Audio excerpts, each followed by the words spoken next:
Bom dia, pessoal! Bom dia! Mais uma vez a gente vai estudar Marx e hoje a gente vai dar uma aprofundada no seu objeto de estudo, beleza? Eu elaborei 3 questões para vocês fazerem, darei um tempo para vocês fazerem. A primeira questão é: quais classes sociais compõem o objeto de estudo de Marx? A segunda questão é: qual a diferença do objeto de estudo de Marx em comparação a Weber e a Durkheim? Para finalizar, a gente vai responder por que Marx usou o termo proletariado quando se referia ao trabalhador. Ok? Beleza? A partir de agora, vocês terão 4 minutos para responder as questões. Vamos lá!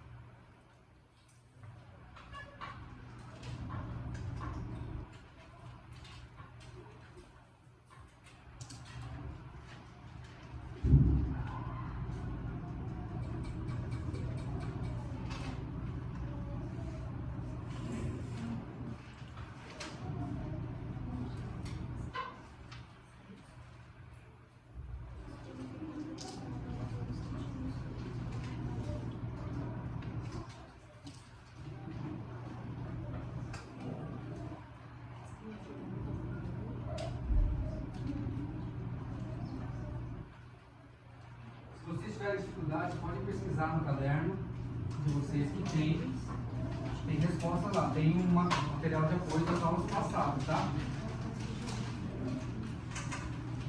É para usar o recurso pedagógico que você tem aí.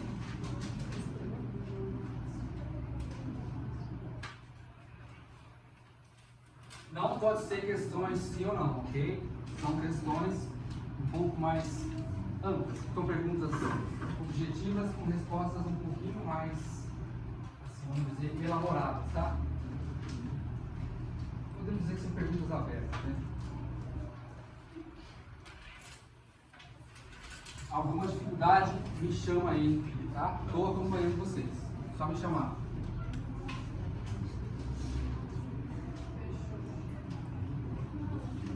Que bom que hoje praticamente não faltou ninguém, né? Então a gente está com uma turma bem cheia. Oi?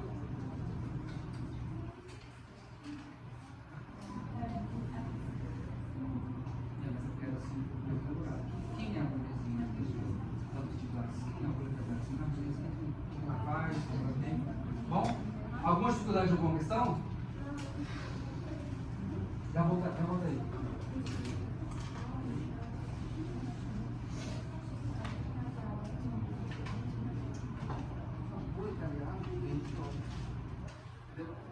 Então, o termo é de controle de alguma coisa. Você tem que entender que ou o início interessa.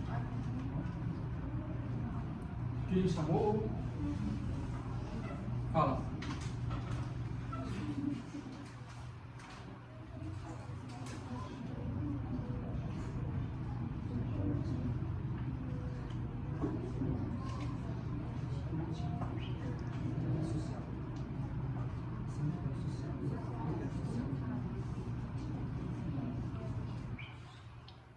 Lembrando que a questão número 2, a gente foi dos autores que a gente já estudou, né?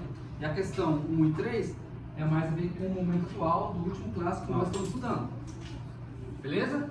Vocês têm no material de vocês.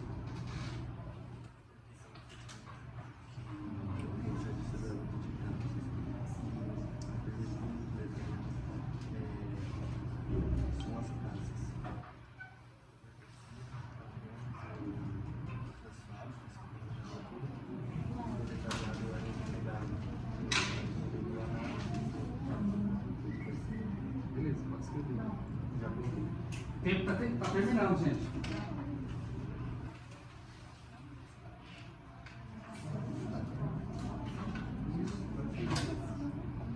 Beleza, a gente daqui a pouco termina então. Mais alguns segundinhos, mais alguns minutinhos. Tá? Aí a gente vai começar a fazer nosso debate, nossa troca de ideias. Ah, professor, eu errei. Está aqui para aprender, não está aqui para acertar 100%. Estudar é isso, é errar, é fazer de novo. Mas como vocês são uma sala muito comprometida com os estudos, a gente vai melhorando, tá bom? vai dar o nosso tempo.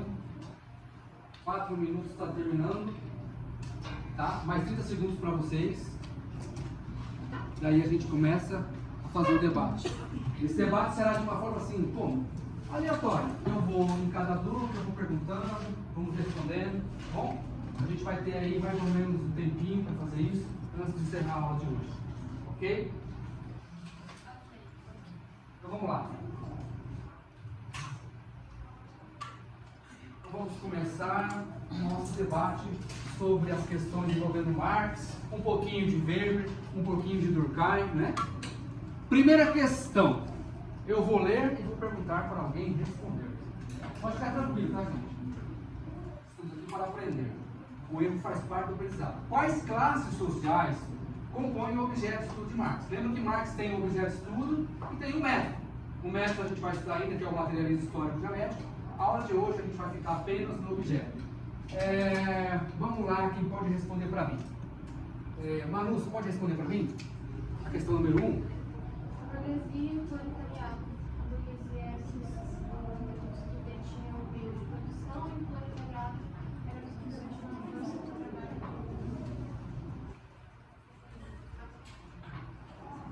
trabalho. Isabela, você pode responder também para mim? A questão número 1. Quais classes sociais compõem o objeto de estudo de Marx? A burguesia e o proletariado. A burguesia, ela detém os meios de produção e o proletariado ele vendia isso de obra. Muito bem. Marx dizia então que o proletariado também era uma mercadoria, porque ele vende a sua força de trabalho, né? Lembra que ele fala isso ou não? Ele vai dizer assim, olha, já que ele não tem os meios de produção, que ele pertence ao patrão, pertence à burguesia, ele vende essa força de trabalho, porque ele trabalha num lugar, imagina que ele ganhe 2 salários. Tem uma outra empresa com a mesma atividade, oferece para ele R$3.000, ele vai trabalhar lá. Contextualizando, ele vai trabalhar lá. Então, ele vende a sua força de trabalho. Beleza. Vamos lá então, mais alguém?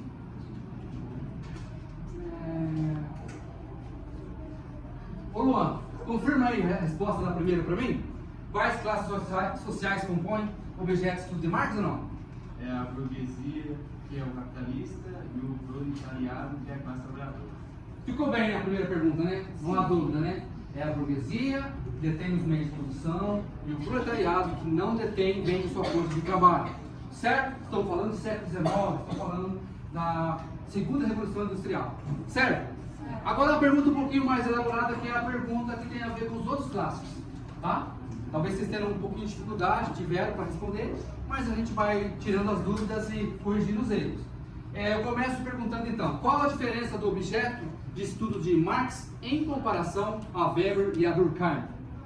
Você fez, Débora? Consegue responder? Questão número 2? Marx ele estudava as classes sociais e o capitalismo. Então, Weber estudou a ação individual. Muito bem. Você consegue responder para mim? Questão número 2. Marx estudava as classes sociais e o capitalismo, enquanto Weber estudou o individual e Durkheim estudava olhou para a sociedade e para o coletivo. Mais alguém quer responder? Marcos, respondeu 2. Responde para mim a 2. Por gentileza. Marx estudava o capitalismo e a classe social, enquanto Weber estudava a ação individual e Durkheim olhava para a sociedade. Muito bem. Recapitulando então os clássicos que a gente já estudou. O Max Weber, o Emílio Durkheim. Lembra que o Durkheim ele dizia que a sociedade produz o indivíduo. Nós somos um produto da sociedade através das regras morais instituídas pelas instituições. Escola, família, igreja, Estado. Então nós somos um produto da sociedade. A sociedade nos molda. Pensando em Weber, não. É totalmente costa a costa lá com o Durkheim. Weber olhava para a ação individual, olhava para o indivíduo, nas suas ações subjetivas, o que ele tinha na sua mente. Ele queria extrair, entender o que o indivíduo pensava através das suas ações, através das suas práticas. Lembre-se que a ação social é toda ação que envolve alguém. Uma ação apenas, o indivíduo fazer uma ação que não envolve outras pessoas, não é uma ação social, é apenas uma ação individual. Lembra a história de andar na rua com o meu carro? Não é uma ação social. Mas ao frear para não bater alguém, ao dar uma seta que envolve pessoas, é uma ação social. Tudo bem? Deu para entender bem? Sim. E Marx era a luta de classes. Marx olha para onde? Para o capitalismo, beleza? Vamos encerrar e vamos fazer mais a última pergunta só, tá bom? Está terminando a aula e vamos responder a questão número 3. Por que Marx usa o termo proletariado quando se referia ao trabalhador? Aqui não respondeu ainda. Responde para mim, Marx. Proletariado, o prole vem de filhos, e significava que eles só tinham os filhos esperando na casa, que eles não tinham nada além daquilo, a não ser, eles não comandavam nada. Entendeu? Proletariado vem de prole. Porque imagina no século XIX, quem tinha os meios de produção, que era o patrão, era a burguesia, detinha os meios de produção, detinha as fábricas, os equipamentos para a produção. E o proletariado ele não detinha isso. Ele apenas vendia essa força de trabalho. Então o que ele tem, dizia Marx? Olha, a única coisa que ele tem é a força de trabalho e os filhos em casa. Prole é filho. Então ele pegou o termo dos filhos em casa, né, só tem filhos para trazer, para dar um nome ao trabalhador, né? Então ele não usa o termo trabalhador, ele usa muito o termo proletariado, certo? Mas alguém pode responder para mim essa questão? A número 3? Alguém que não foi ainda? Você conseguiu responder aí? A terceira não? Não fez? Você fez? A terceira? Você fez, Marcos? A terceira não fez? Fez? Responde para mim. Porque o proletariado, o pro é o filho e o trabalhador tem os filhos de casa. Exatamente. Então, acho que a gente está bom hoje, encerrar a aula. Eu agradeço a participação de vocês, essa turminha aqui de segunda formação docente. Obrigado a todos. Até mais.